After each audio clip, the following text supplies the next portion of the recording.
Kuri. Ano namutong naman lang ka diha? Saon taman, pildi man ang timbabay. Parang kinanglang yung tag-import na magano si LeBron James dire. Doon na to, ato hangyon. A few moments later. Nas LeBron oh, nanambo ra bintana. LeBron James. Hey, unsa man bay? Pwede ka kuha na mo og import kay napilde man gud mi karon sa among team ba?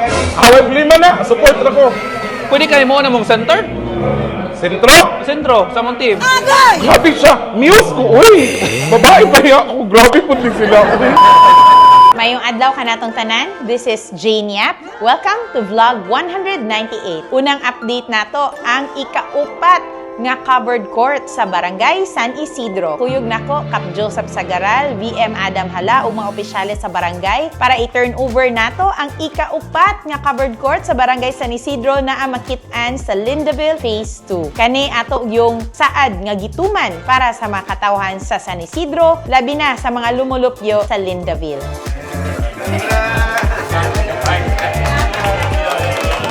Tungod kay tinghabagat na, atong gi-action agad yun ang mga hangyo sa atong mga mananagat sa Tagbilaran City, 9 coastal barangays ug nilibot nato ang duha ka barangay, ongoing ang uban pang mga barangay para maghatag og 5 kilos premium rice sa atong mga mangingisda sa Tagbilaran City nga naapektuhan sa habagat para naay bugas nga ilang makaon sa ilang balay. Usa na pod ka grasya ang ning-abot nato dire sa City of Tagbilaran naay mga donations nga pintal para sa atong mga public schools. Kaning atong ginabuhat makapalig-on gyud sa atong private-public partnership. Labi na kay dako kayo namong pasalamat sa Occidental Enterprises nga personal yung gihatod ang ilang donation si Boss Kim Chan. Salamat kaayo. Kanunay gyud nagtabang nato panahon sa Odette, panahon sa Bagyo ug ubang mga atong giatubang nga problema na agyod magpaluyo si Boss Kim and ang Occidental Enterprises. Thank you very much, Occidental Enterprises, Associate in Tagbilaran, Ascenso Pamor, Brigada Eskwela, and back to school na mga kiddos, mommies, and daddies. Kaya ba kung excited na mo kaayo sa pagbalik sa eskwela, mauna nga atong gidugangan ang suporta ang atong gihatag sa atong mga public school sa Tagbilaran, pinaagi sa paghatag og pintal. Salamat sa YY family and ni Boss Kim Chan sa mga donations nga pintal nato. Padayon ang atong paghatod og mga pintal sa atong mga public schools ug sa atong mga daycare centers.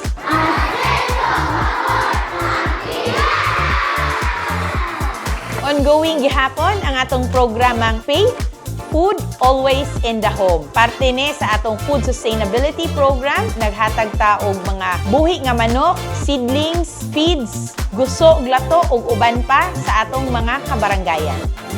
Congratulations sa nadaog sa atong paraffle nga cellphone in partnership with Save and Earn. Salamat Roldan family ug atangin ninyo ang dugang panatong mga paraffle ug cellphone. Padayon ang atong mga programa para sa atong mga pregnant mommies sa Tagbilaran City. Bag-o lang gyud na human ang atong culmination sa Idol Ko si Nanay sa Barangay Poblacion 3 ug Barangay San Isidro. Kani nga programa para mahatagan og saktong training, nutrition, and support ang atong mga pregnant mommies sa syudad sa Tagbilaran.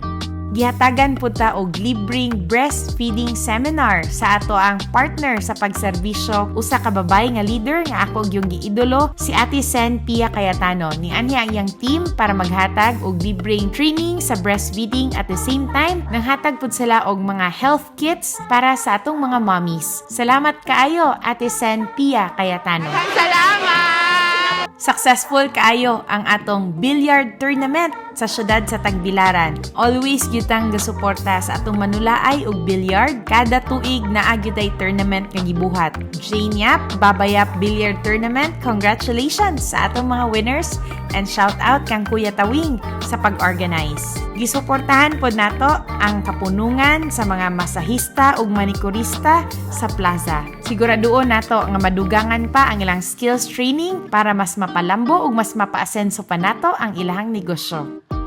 Successful kayo ang atong Nutrition Month culmination. Dako kayo na kong pasalamat sa atong City Health Office headed by Doc Jaya and Sir Ray nga nakabot gyud nato ang atong target for a healthy and nutritious barangay. Personal po na akong gikuyugan ang selebrasyon sa Nutrition Month sa mga barangay. Dito ta sa Barangay Kugon Nutrition Month ug ang Barangay Manga Nutrition Month.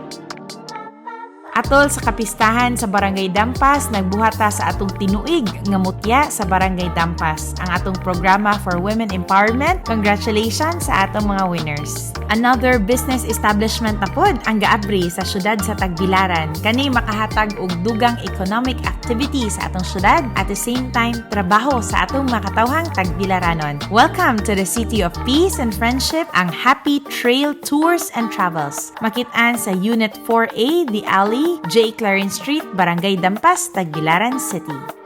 Back-to-back ang mga sports activities nga atong gisuportahan. Atog yung gipalig-on ang sports development sa atong mga kabatan-unang Tagbilaranon para malikay sila sa daot ang bisyo. Labi na karon nga ato nang gisugdan o gitrabaho ang atong landmark project, ang Tagbilaran City Coliseum. Kani mahimong balay sa pag-ugmad sa talento sa mga Tagbilaranon ug mga Boholanos. Niadto ta sa Barangay Manga SK Basketball Tournament. Congratulations, SK Chair Kat Batyansila and Gapnilo Lumantas. Perti kabibo pod ang ato ang upgraded version 2.0 sa Saulog, Janiap, Babayap, Adam Hala Inter-Barangay Volleyball Tournament. Nagkabibo ang atong mga volleyball tournament sa Tagbilaran ug every year atog yung gina-improve kay para nga mas ma-encourage pa ang volleyball community sa atong syudad.